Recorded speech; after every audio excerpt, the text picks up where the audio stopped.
chapter 11. Mark chapter 11. I'm talking on a title called The Shield of Faith. The Shield of Faith. And what I'm going to do is to give you a brief review, which may end up not being brief, but we'll see. A brief review of what we did in the first service. Actually, our foundational scripture is really in Ephesians chapter 6, where it talks about the armor of God. The armors of God. And in that armor, it described the illustration he gave for faith is a shield. He said, and take unto you what?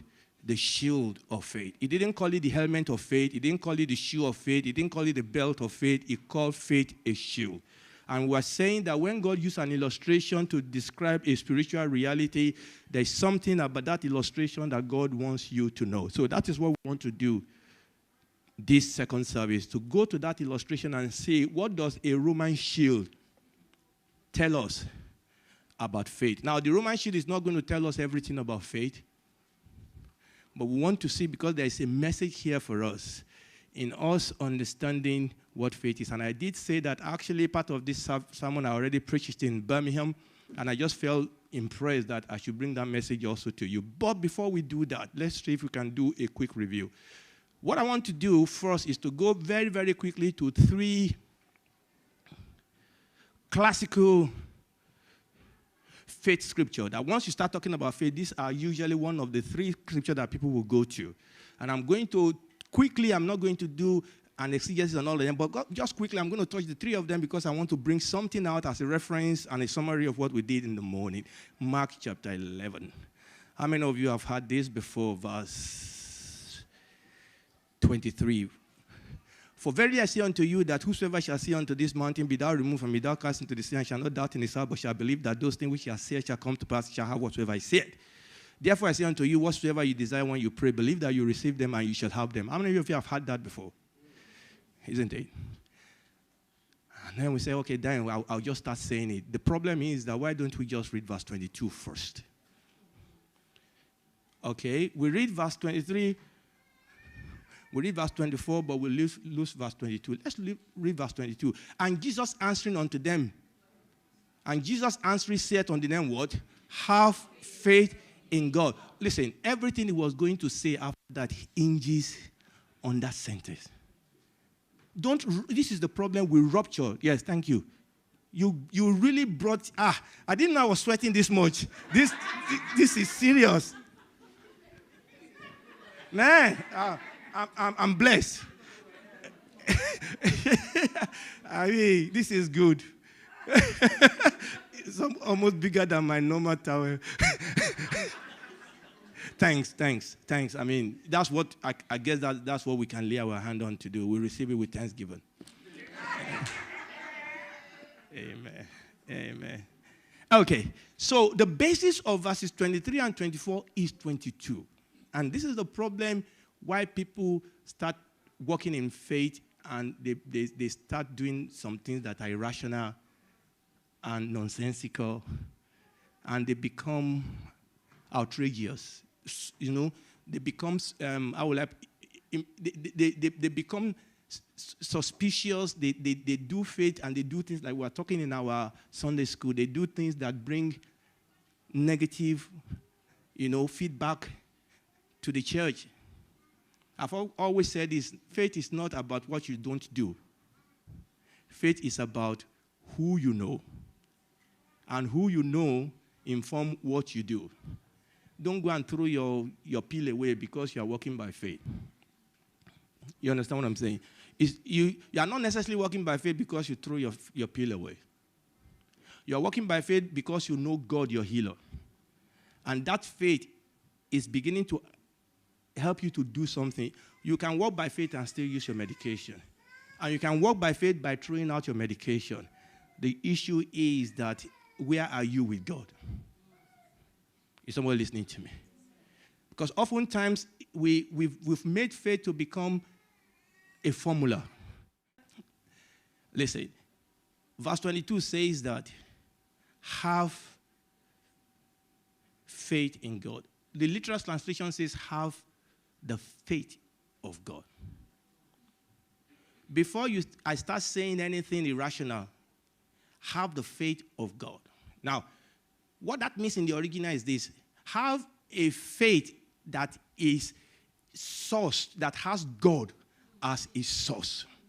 Have a faith that is supernaturally empowered by your relationship with God. That's what it's saying. Have the faith of God, not faith in your faith. So this is a faith that has been energized by your knowing God. This is a faith, it's not a faith that is born out of who I know or who knows me. It's not a faith that is born out of my manipulation. No, it's a faith that is sourced. It's a faith that has its God as its source. And that is, if that is there, then he said, whosoever shall say. And then it will not be you saying. It will be God saying through you. It will be a thus saith the Lord. Then it will not be your desire. It will be God desiring through you. I said I'm not going to spend a long time on this thing. I'm going to move on. Romans chapter 10. Romans chapter 10. Another classic scripture that we use when we talk about faith. Romans chapter 10, verse 17. So then faith cometh by hearing, and hearing by the word of God. So then faith cometh by hearing, and hearing by the word of God. So when we say let's build our faith, we go and get some classic scripture. This scripture, that scripture. Okay. There's nothing wrong in that. But again, go back. Go back, don't just read verse 17. Okay, if you go back to verse 11, he said, for the scripture says, whosoever what? Believe on him shall not be ashamed. I'm jumping, verse 13. For whosoever shall call upon the name of the Lord shall be saved. How then shall they call on him? Whom? Look, this is about him. This is about him, calling on him, believing in him. So faith comes by hearing the word. And let me tell you something about word. You see, because we live in the Greek era, when we talk about word, we always see sound, letters. No, a word is the fullness. Your word is you. Your word actually reveals you. Your word is a substance and is an extension of yourself. So when somebody said, I have his word, what he's saying, we said that guy's word does not amount to anything. Or if he has told you he will do it, he will do it. And that is what it means by the word there.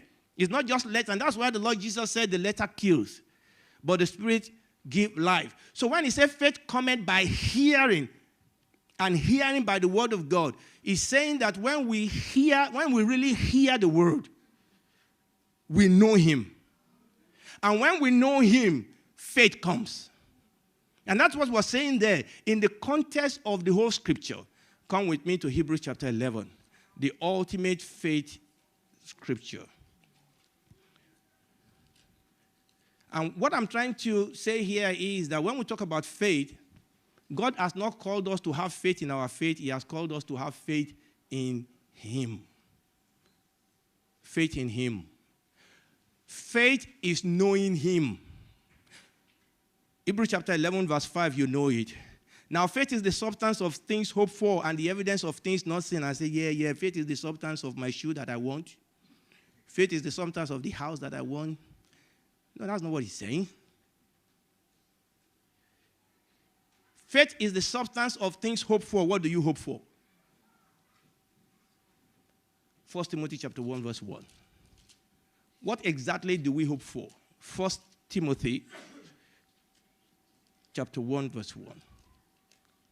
Come on, Timothy. Come on. Okay. 1 Timothy chapter 1, verse 1.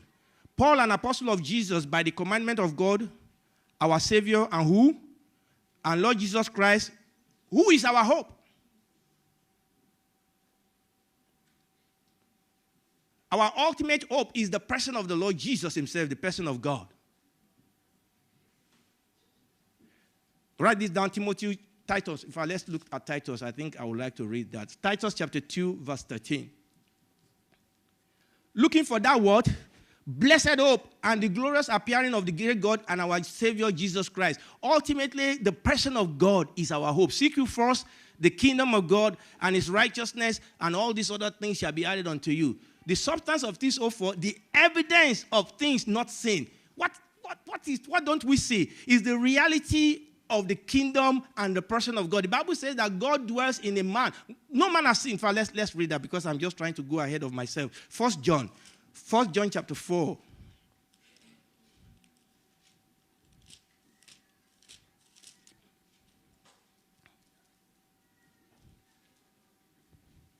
First John chapter 4, verse 12. No man has what? Has seen God at any time. No man has seen God at any time. So what the Word of God does is that the Word of God brings the reality of the unseen God. So the Word of God, the primary reason why God gave us the Word is so that we can have a relationship with him. Is someone listening to me? So when you're studying the Word of God, you are not interacting with the letter. Yes, you need the letter. 3 people, please. Okay. So I did this in the morning, and I'm quickly going to do that. How many of you have watched a relay race? Okay, you understand that in a relay race, the most important thing is the baton. No matter how fast you run, if you don't get the baton from the beginning to the end, you failed. The most important thing is the baton.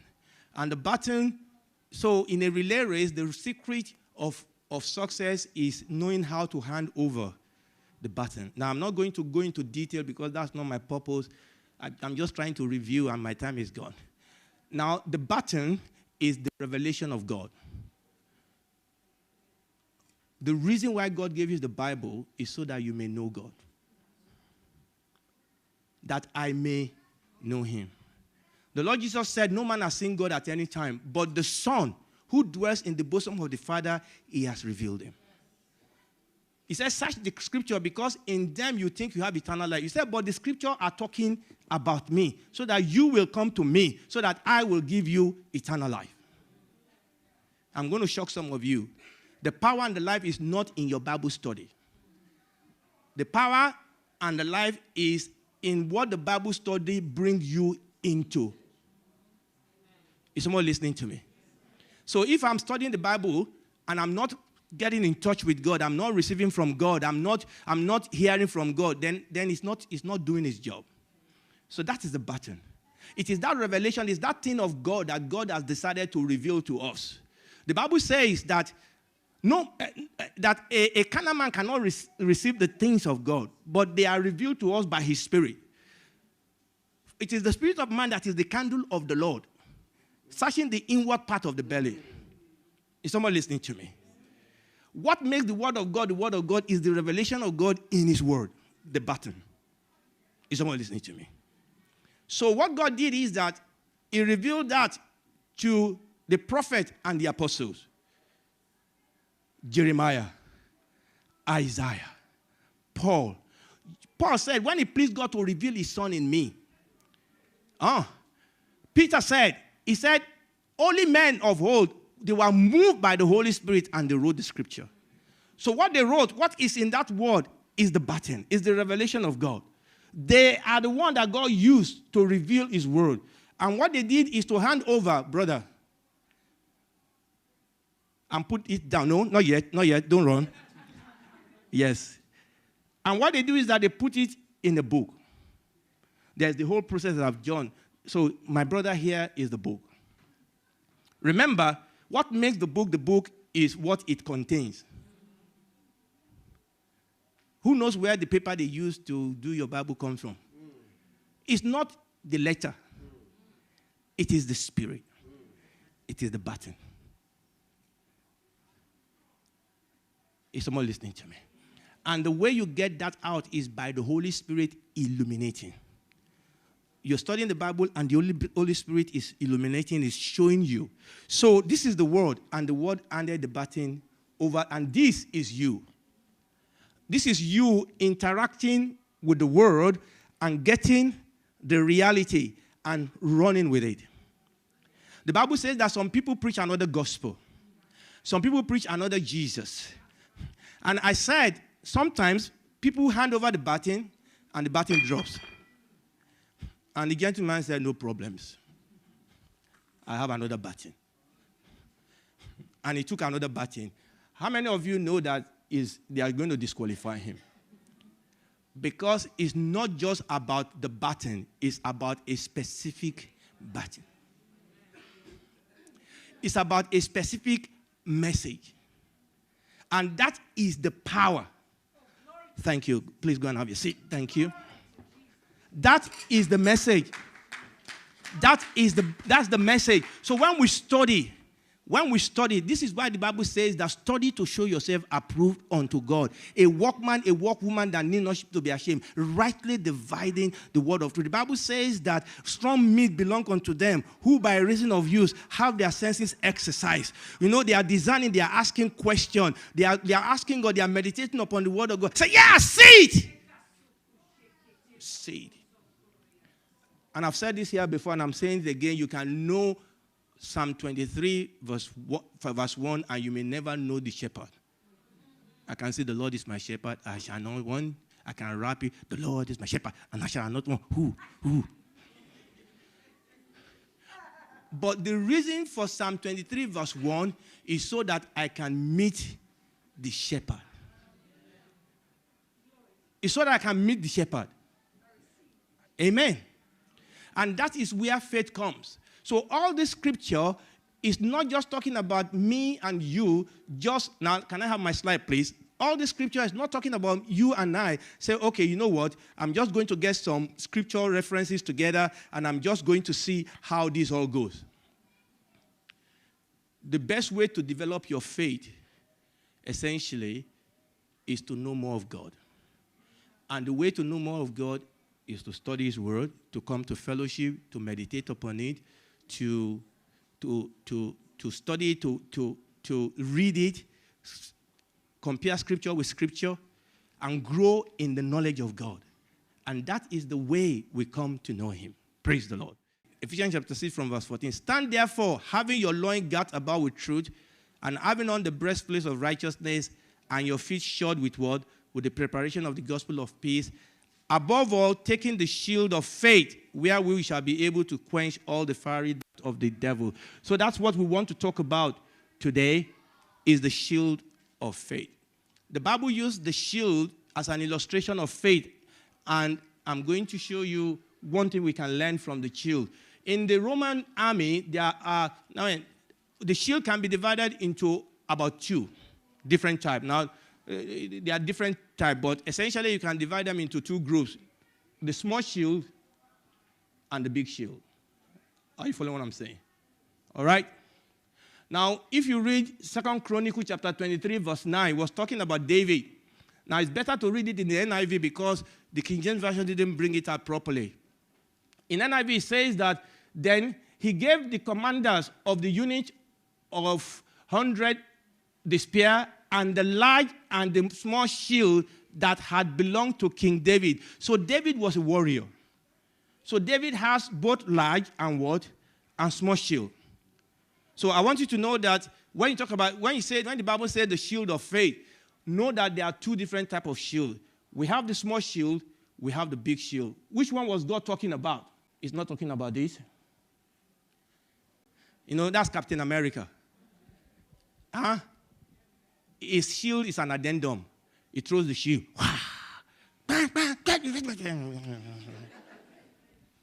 Now, this is not the shield he was talking about there. In Ephesians chapter 6, he actually used a specific word to describe that shield. And this is the shield that he was talking about. The large shield. So the word that he used there is very, very important. That's the word that was used in the Greek, and I'm not even going to attempt to say it. But that word means an oblong door that was wide in width and long in length. So the word he used there for shield is actually the same word for door. So this is a big shield. that is high, that is wide. And that is the shield he was talking about when he said you should take unto you what? The shield of faith. And that is very, very important for you to understand that. It's very important for you to understand when he talks about this shield. Now, what tends to happen is that this shield is so big that actually you can hide behind it. Now, when they use this shield, it's not like the small shield that you hold it from one side to another. No. Oftentimes, they plant this shield in front of them. You are the one that moves. And hide yourself behind the shield. When you study the Bible, don't look for what you want to hear. Look for what God has revealed. Oftentimes, the problem is that we read what we want to hear into the Word of God. God will not move for you. How many of you realize that the smaller one is much more fashionable? It's not about fashion. It's not about what you want. It's about function. It's about what will work. God knows that this is the shield that you and I need. So this shield is big enough. This shield is wide enough to protect you as long as you stay behind the shield. And in the morning, one of the things we are looking at is the fact that the Bible says that God is a shield. I'm not going to go in there. God is a shield. This shield actually is a picture of God, His majesty. He is enough. The shield is enough. The shield will cover you. As long as you don't poke your finger and your feet out of under the shield. Say, I'm going to try whether this one will work. Stay behind the shield. It's big enough to protect you. It's high enough to protect you. God is enough. That's the first thing we learn about the shield. Number two thing we learn about the shield is that if you have a look, you will see that there is a center in that shield. Usually, the shield has a center of iron, but the rest of the shield are actually made out of skin. Because in those days, they don't have too many iron. The rest of the shield is made out of skin, and this is very, very important. So how do you make a shield out of skin? They made it in such a way that they layer the skin upon each other. There's a way they treat it that by the time they finish, it is actually stronger than a steel. Is someone listening to me? God is not only big enough, He's not only tall enough, He's not only wide enough, God is strong enough to protect you. Is someone listening to me? God is strong enough. The Bible says that shield will stop all the fiery darts of the devil. Strong enough. Now, one of the things you see here is the way they use the shield. Now, sometimes you can use the shield yourself. But oftentimes in battle, you use your shield with other people. The Bible says that if 2 or 3 of you shall what? Shall agree concerning anything. And that is real battle formation. That sometimes when you go into battle, all of you lock your shield together. Because in that battle, you need each other. And this was the reason why the Roman army was so effective. They know how to form into battle formation. And that is what God has called us, to be each other's keeper, to agree with one another. And when we say, let me join my faith with you, that's what we are saying. Okay, we lock our shield together, our knowledge of God. And when you say, brother, pray for me, sister, pray with me, that's what you are doing. We are locking our faith together. And some people are covering, because nobody knows everything. Listen to me, and I say this, everybody have their weak point. Even the pastors, they need our prayers. They need our support. Because oftentimes people are here holding microphone and we think, they have everything made. No, that's not true. Everybody, this is why the Bible says that we should not forsake the assembly of ourselves together. We lock our shield together. We protect one another. As a family, don't let there be a chink in your shield. The devil will find it if you make a hole. How about if I have a big shield, and I have a big shield, and we turn our back on each other? Our shield is not effectively protecting both of us. The care of the shield. Remember what I said? That the shield is strong, but the shield has one weakness. Because the shield is made out of skin, the soldier have to do something to that shield on a daily basis, or else the skin will stiffen up and it will break. Is someone listening to me? They have to tend to the shield every single day, and this is the way they do it. And once you are an army and they give you this shield, you know this is your first job. Every day in the morning, you wake up and you take a oil. Are you listening to me? You take a jar of oil and you take a cloth and you dip it in the oil and you start massaging the shield. And that is the way they keep the shield in shape. You massage the shield every single day. Faith does not come by hearing yesterday. Faith comes by continuing to hear. Our relationship with God must be an ongoing thing. Is someone listening to me? Listen, every Roman army knows that its life depends on attending to the shield. Literally.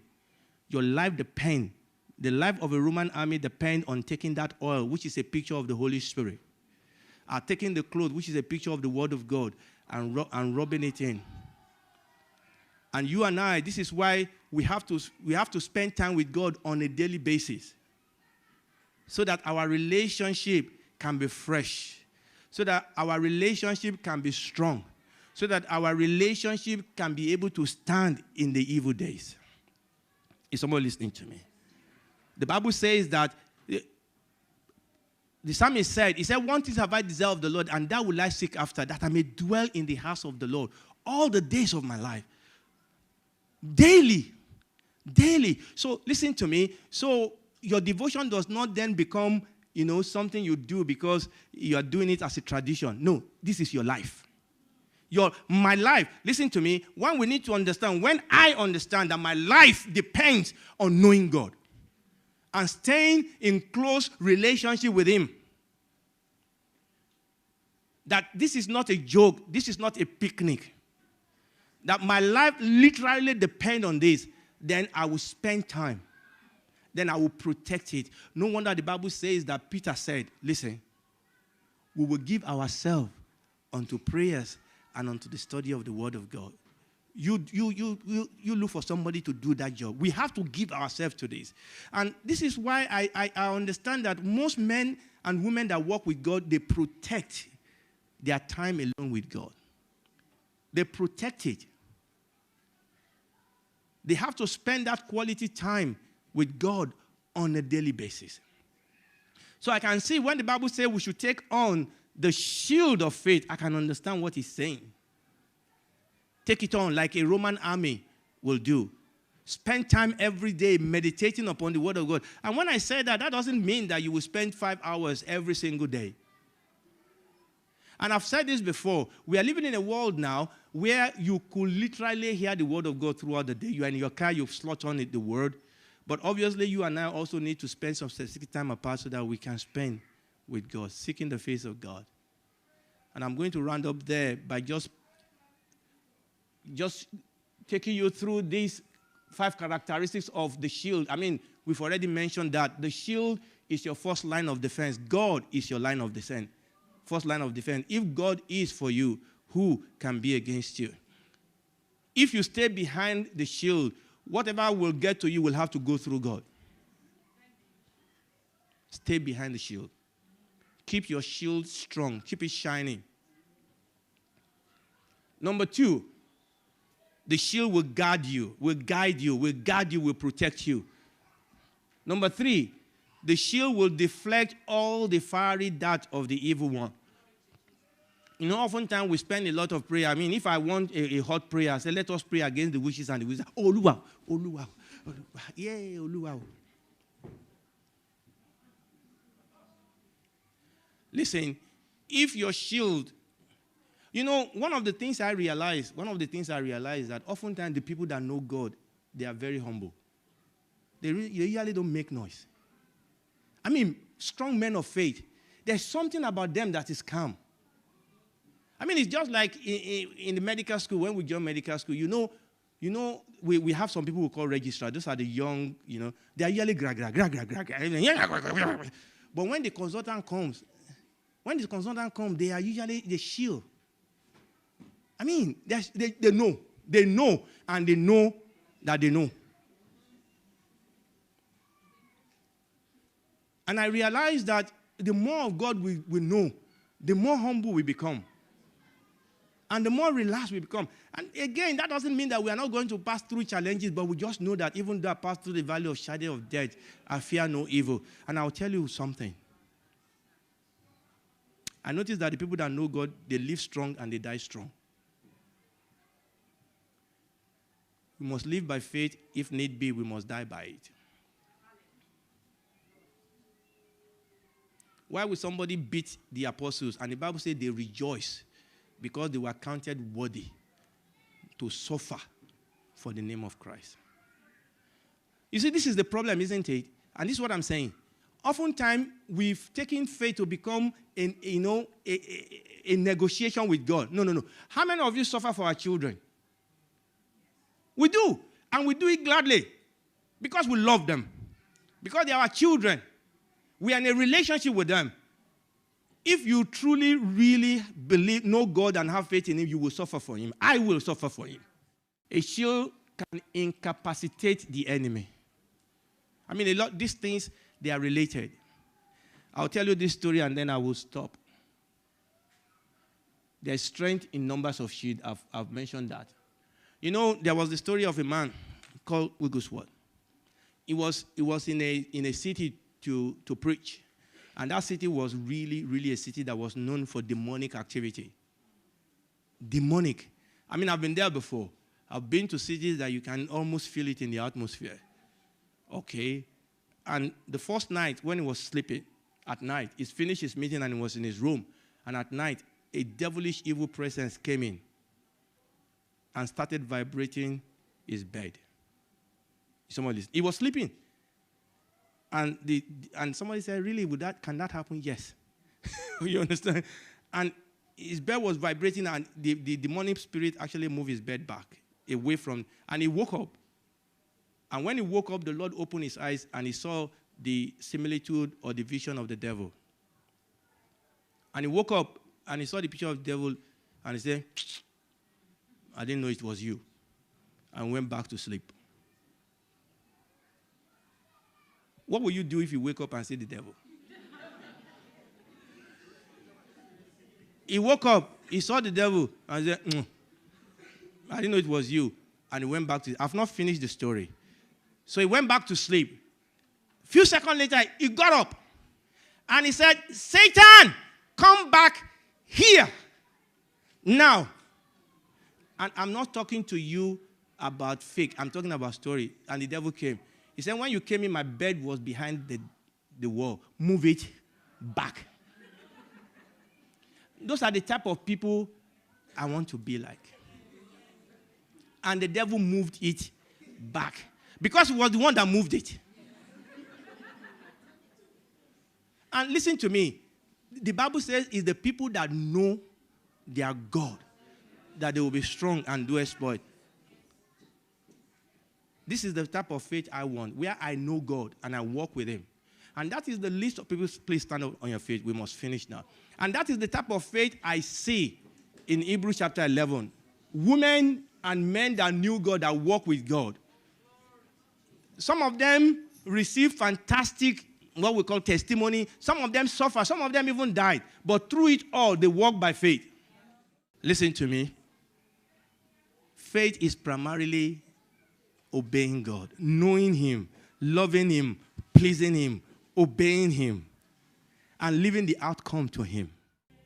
Faith is not trying to copy other people. You can learn principles from them. You can learn, what you need to learn is how people walk with God. Not trying to copy what they did. But learn the principle of how do I walk with God? How do I know God? How did you get to this point? How did your walk with God bring you to this place where you are experiencing this with God? That is what we should be learning. You know, that father cried to Jesus, said, Lord, I believe, help my unbelief. We can pray that today and say, Father, help me to build my faith in you. And remember, when you do that, it's not a magic. God will draw you closer to himself. God will draw you closer so that he will reveal himself to you, to me. He will reveal himself to you, to me. It will not just be the pastor said. You know, Pastor Fernand just said, it will be, this is what God says. Thus saith the Lord. And people of God, I want you to know this is normal Christianity. This is not for a selected few. This is what God has called us. This is who God has called us to be. Men and women of faith. The Deborahs, the Ruth, the David, the Abrahams, the Priscillas, the Aquilas. How much do you desire to walk with him? Look, people, all of us have distractions. All of us have challenges. The devil will throw things in your path so that you don't spend time with him. But how much do you really desire to know him? Tell God now. Say, Lord, you know what? I have so much distraction in my life. But I want to spend time with you. I want to know you. There are challenges. You know, some of us, the challenge may be that maybe the language of the Bible doesn't make too much sense to you. Talk to God about it. Whatever it is that you think is an hindrance for you to really walk closer with God, ask him. God will meet you. It's not so much of the way God deals with me, it's the way God deals with you.